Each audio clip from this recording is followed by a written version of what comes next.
Il existe une obsession qui traverse tout le sport moderne. Comparer les joueurs, comparer les époques, comparer les styles, comparer des chiffres qui ne disent pas toujours la même chose.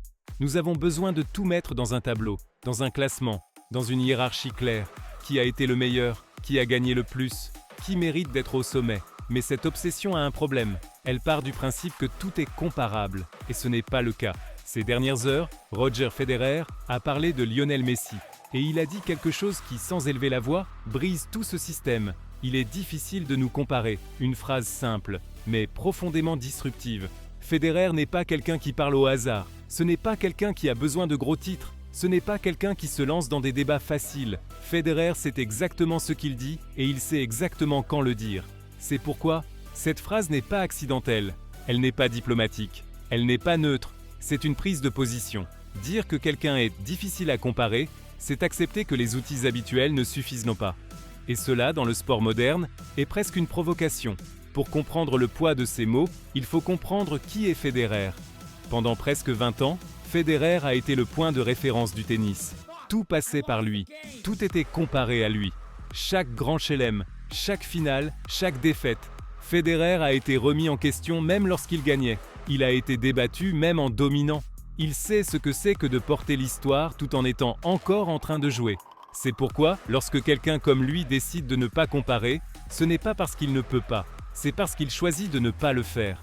Federer ne dit pas « Messi est meilleur que moi ». Il ne dit même pas « Messi est le meilleur de son sport ». Il dit quelque chose de plus complexe, que Messi ne suit pas la même logique, que Messi n'entre pas dans la même équation, que Messi ne se laisse pas traduire en formule simple. Et cela dérange, parce que le système sportif vit de la simplification. Messi, au contraire, ajoute de la complexité. La grande erreur lorsqu'on analyse Messi est d'essayer de le comprendre uniquement à travers les statistiques. Oui, il a des buts. Oui, il a des titres. Oui, il a des records. Mais ce n'est que la surface. Messi change les matchs sans toucher le ballon. Messi organise les attaques en marchant. Messi conditionne les défenses par sa seule présence. Il y a des joueurs qui participent. Il y a des joueurs qui exécutent. Et il y a des joueurs qui orchestrent. Messi appartient à ce dernier groupe. Et cela ne se voit pas toujours dans les chiffres.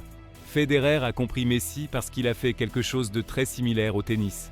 Il n'avait pas besoin de s'imposer par la force. Il n'avait pas besoin de gagner chaque point avec violence. Il gagnait par la lecture du jeu, par le timing, par l'anticipation. Federer et Messi partagent là quelque chose de fondamental. Ils font paraître leur sport plus simple qu'il ne l'est réellement. Et seuls les véritables exceptionnels peuvent faire cela. Beaucoup dominent un sport. Peu le transforment. Dominer, c'est gagner. Transformer, c'est changer les règles invisibles.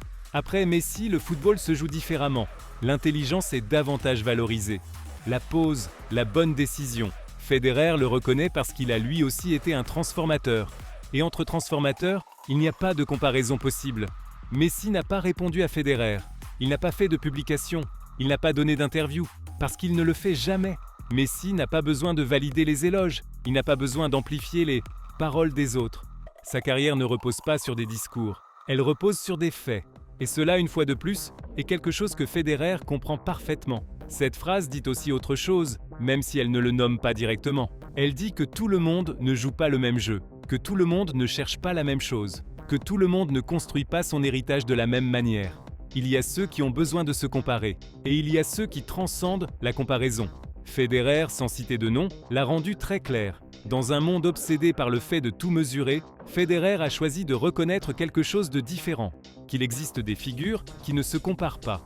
Elles s'acceptent. Lionel Messi est l'une d'elles, non pas parce qu'il a plus de chiffres, non pas parce qu'il a plus de titres, mais parce qu'il joue un football qui n'entre pas dans la même échelle. Et quand quelqu'un comme Roger Federer le dit, il n'est peut-être pas nécessaire de tant débattre, parce qu'il y a des vérités qui n'ont pas besoin de débat.